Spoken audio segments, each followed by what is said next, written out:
கரூர்ல கூட்ட நெரிசல்ல கிட்டத்தட்ட 41 பேர்கள் உயிரிழந்த நிலையில அதுல உயிரிழந்த குடும்பங்களை சார்ந்த 31 பேருக்கு தமிழ்நாடு அரசு அரசு பணிகளை வழங்கியிருக்கு. இதுல என்ன பிரச்சனை அப்படின்னு நீங்க கேட்டா, தமிழகம் முழுக்க எத்தனையோ இளைஞர்கள் பல்வேறு கனவுகளோடையும் கஷ்டங்களோடையும் வழிகளோடையும் இந்த தேர்வுக்கு தயாராகிட்டு வரதை நம்ம பார்க்க முடியும்.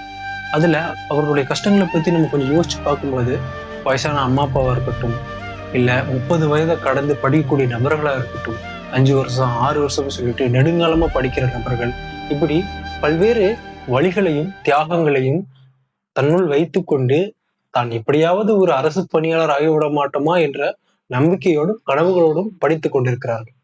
அவர்கள் மத்தியில் இந்த மாதிரியான விஷயங்கள் ஒரு நம்பிக்கை இழப்பையும் அதிருப்தியும் ஏற்படுத்தி இருக்கிறது.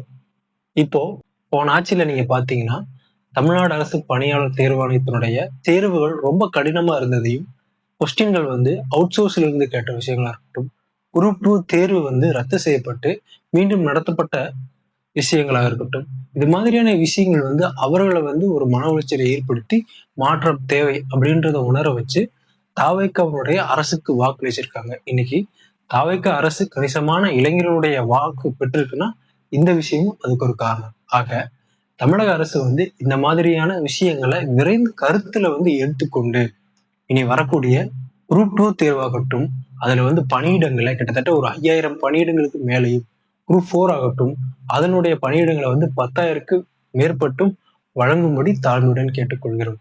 ஒரு கிராமப்புறத்துல படிக்கக்கூடிய மாணவர் கஷ்டப்பட்டு தன்னுடைய உழைப்பை போட்டு படிக்கிறது மூலியமா கண்டிப்பா ஒரு அரசு அதிகாரி ஆக வேண்டும் அப்படின்ற ஒரு நம்பிக்கையை இந்த அரசு கொடுக்கணும் அப்படின்றத நான் கேட்டுக்கொள்றேன்.